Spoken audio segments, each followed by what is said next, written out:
So in middle school, my social skills were actually rock bottom. Like I had a social skill of a peanut that had been stepped on. So one time in religion class, the teacher would make students read the textbook out loud, then randomly pick another student to continue.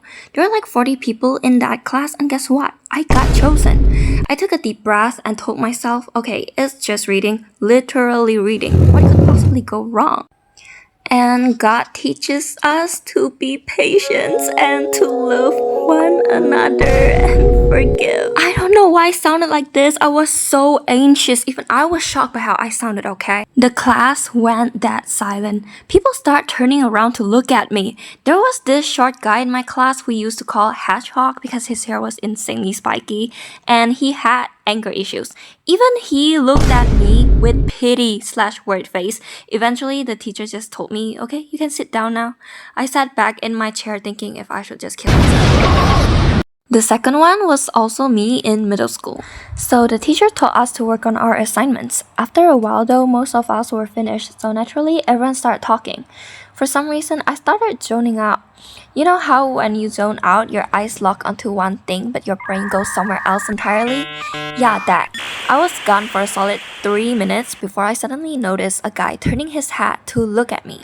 And that's when it hit me. I had been staring at this man the whole time. Obviously, I did not want him thinking I had a big fat crush on him, so with lightning fast panic thinking, I did what I still consider a genius move. I waved at absolutely no one, like fully waved behind him so he'd think I was looking at someone else the entire time. One of my close friends was sitting back there too. She was busy chatting with someone else though, but that didn't matter. When he turned around to see who I was waving at, I immediately turned and grabbed my friend for a quick chat. I don't think that was a negative aura moment though, since I low-key saved it, but eh. Anyway, moving on. My house address is generally confusing, so at the time, instead of typing the correct location like a normal, functioning human being, I was too lazy and just put the nearest landmark to my house on Uber. My plan was I'll just get dropped off and walk home. So fast forward, the Uber drops me off. I start walking in the direction of where I pretended I was going, while secretly side-eyeing to see if the Uber had left yet. It had not. The Uber parked nearby. There were a bunch of trucks parked there too, so the Uber stopped in front of them, facing the exact road I actually needed to walk down to get home. So now I'm stuck, because I don't want the driver to see me suddenly turn around and walk away from the drop-off point. I didn't want him thinking I lied, put the wrong location, or was just stupid in general. So what do? I start loitering behind the trucks. I wait, I hide, I peek again.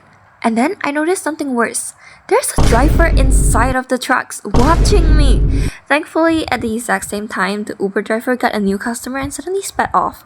The moment that car disappeared, I immediately booked it and walked towards where I was actually supposed to go. While walking, my brain started playing the entire situation on loop. Me acting weird, me hiding, the truck driver, everything. I was so embarrassed. I needed to talk to someone immediately. So I called my sister. Hello, what? I need to talk to you.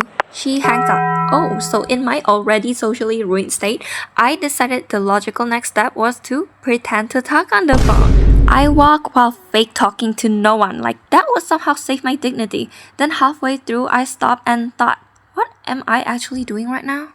So I gave up, walked home normally, knocked on my sister's door, and told her the entire story in person. So that's all of my negative aura moments. It was originally supposed to have 5 stories, but I could only remember 3, which must mean my life isn't that embarrassing.